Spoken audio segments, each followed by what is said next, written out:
Hey, everybody. Welcome to episode 94 of Mastering Local Marketing. I'm Jim Diedlow. He's Matt Hansen. And we talk to you, the small to medium-sized business. Thanks for liking the podcast. Thanks for watching it. If you want to watch it, go to WJOB 1230. Click on it, and you'll be able to see what we look like. And, of course, you can listen to the podcast on Apple, Spotify, wherever you get your podcasts. Just type in Mastering Local Marketing. Holiday marketing does not need to be overwhelming or expensive. This episode shares simple and creative ideas that you and your small to medium-sized business can stand out during the busiest time of the year. The focus is on connection, visibility, and community rather than fleshy campaigns or deep discounts. The ideas are practical, easy to execute, and designed to work for any industry, including salons, restaurants, boutiques, pet stores, and service-based businesses. The goal is to help you stay top of mind through November and December by showing up early and consistently. By the end of the episode, you will have a clear set of holiday strategies that lift your business and connect you more deeply with your customers. Here we are in late November. We're about a little over a month away from Christmas. It's a final stretch. It is a final stretch. Let's make those books look really good. Let's talk about. Yeah, let's just go straight to some concrete things. Yeah, no, I mean, time is ticking here, right? So we are in the middle of November. I know by the time this comes out on the podcast on Apple and Spotify, it's going to be Thanksgiving week, and obviously that is a huge time, and we're trying to get all of those people. So, some of these ideas that we're going to talk about, could take a little bit of time to implement. Some of them you can put right now. You can go out there and do. So I realize that people are going to be shopping if you have a store in store up until the final second. If you're selling online, usually it's about December 15th was kind of that deadline date of getting shipments out. So, but today we want to talk about kind of like little things you can do if you're a small business, kind of hyper-focused on the retail side, but we have mentioned this a few times, and I want to see this in stores tomorrow. I want people to start realizing the products that sell the most, and I want them to put a sign next to those products that's just a simple QR code that says, add this to your wish list, right? Send this to a significant other for your wish list or something along those lines, to where you scan it, you can put your information in there, and then it triggers that automated response to the individual that you want to let them know, right? So again, I'm sitting there last night, I'm talking to my wife about Christmas is coming up. I'm like, what do you want? She keeps telling me, I don't know, I'll figure something out. And she never gives me anything. But when I go buy something, it's, it usually ends up going back and all those types of things. So I just want some company to develop this or to put this in their stores, that I get an email that says, hey, your wife would like this for Christmas, right? Like, just give me the wish list, 2, 3, 4, 5 things that I can go pick, instead of having her say, no, don't worry about it, I'll just pick something up. That's not what I want to see. So we've mentioned this on the podcast before, but it's as simple as putting a QR code that's driven to a form. You ask them for, who do you want to send this to? Matt. What is the email of Matt? Put in the email. Who is this from? Who would this gift be for? You put your name in there, right? And then it automatically sends an email saying, hey Matt, your wife would like to, get this product, right? Like, it's such a simple idea. But if your wife scanned something and you got an email that said, hey, she would like this for whatever, birthday, Christmas, whatever, like, would you take that? Would you take that as a hint and say, well, I should probably go buy that? Oh, in a heartbeat. Yeah. I mean, as a husband, one of the difficult things is, what do I get my wife? Right. That is the biggest, hardest thing at Christmas, because I don't know, some wives might be a little bit more forward. My wife's like, I got everything I need, concentrate on the kids and the grandkids. And I'm like, what? What do I do now? Right. And here it is, December 22nd. I'm calling my daughters. What do I get your mom? Oh, well, I don't know. And I get the same thing. There's nothing.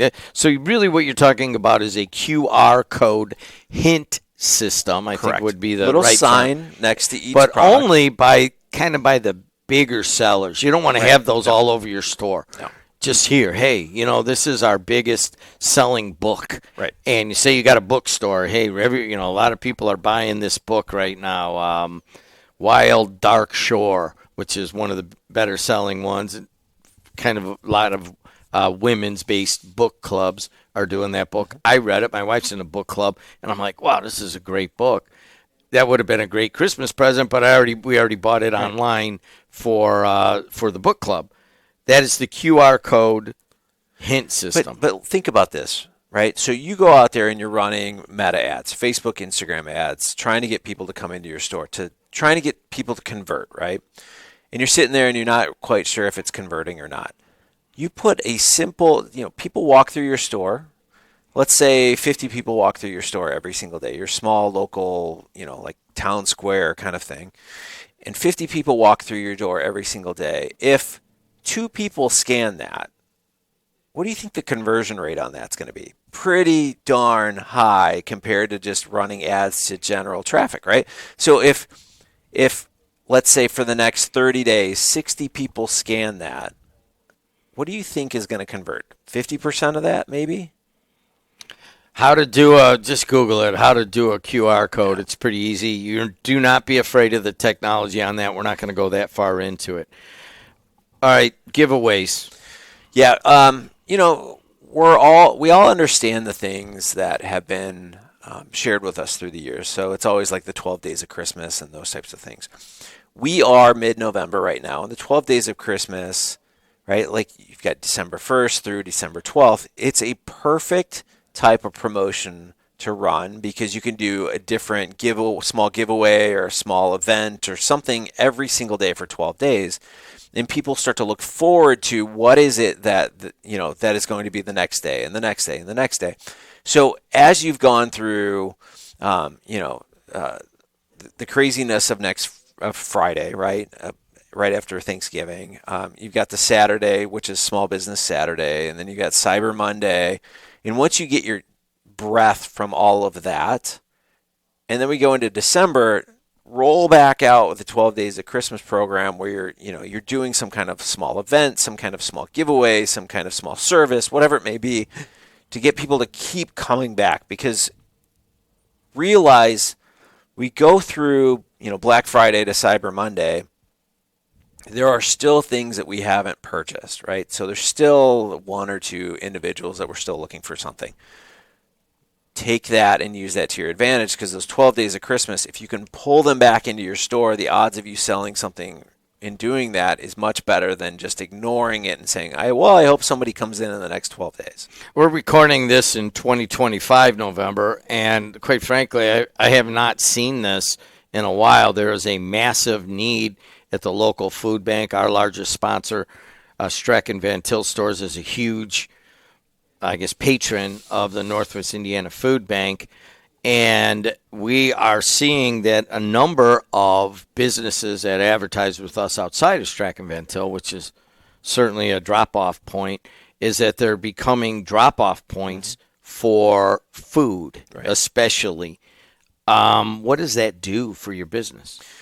Well, again, I will say this a million times on this podcast, and I've probably said it a million times already. If you're going to partner with some local charity, that you must be passionate about it, right? So you don't just join a charity, don't just bring somebody in just for charity's sake. Have a direct connection to it, right? So, you talk about the food bank and Victor and all of those guys, great people, doing a phenomenal job.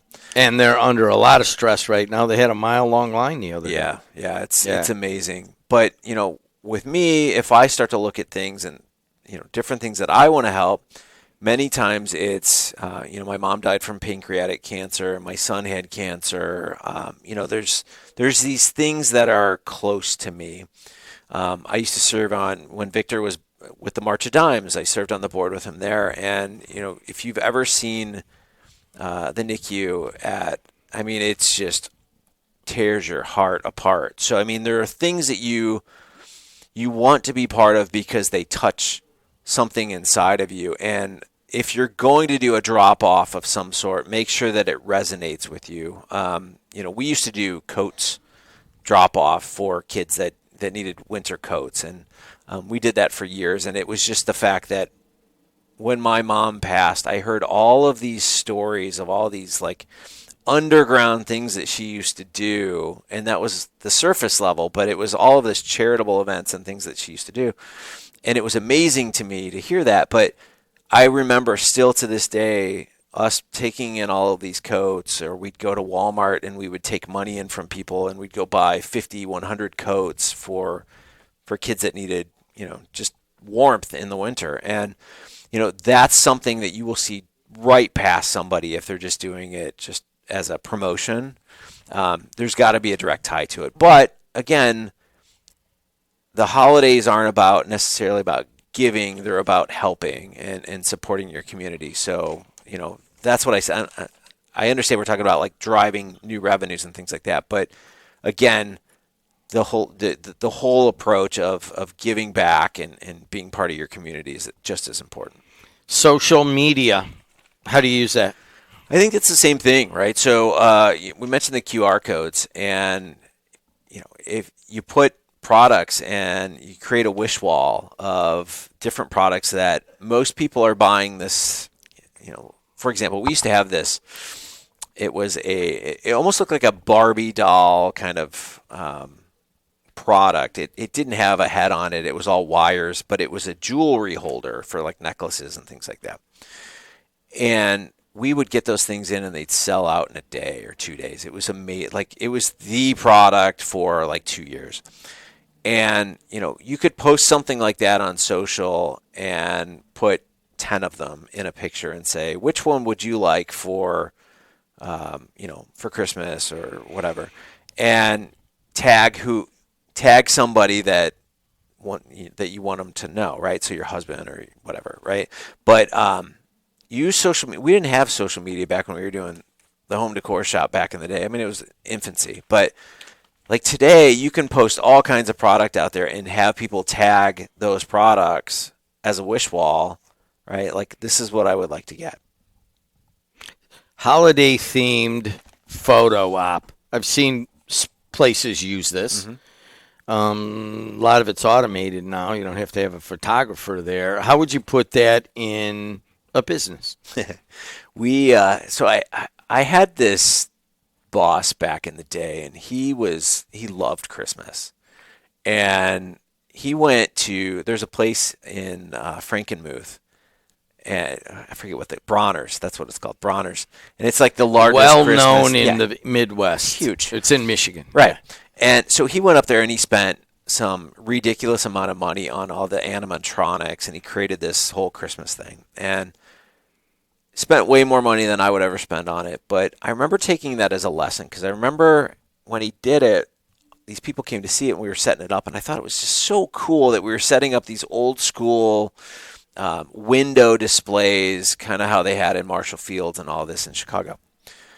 So when we had the home decor shop, we had our front windows and we started to create kind of this Santa Wonderland in the windows, and we took tons and tons of time to create these things. And the reason that we did it was because people would come just to see the window every single year, and then they'd come in and we'd have hot chocolate for them and everything else. But people were taking photos, and obviously the signage is right there, so you got the signage with the windows and all the other stuff. But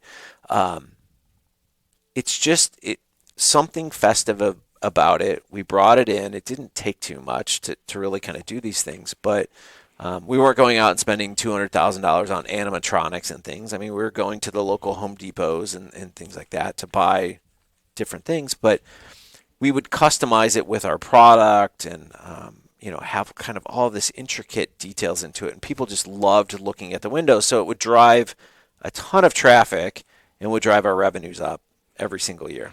We're going into the end of the year also.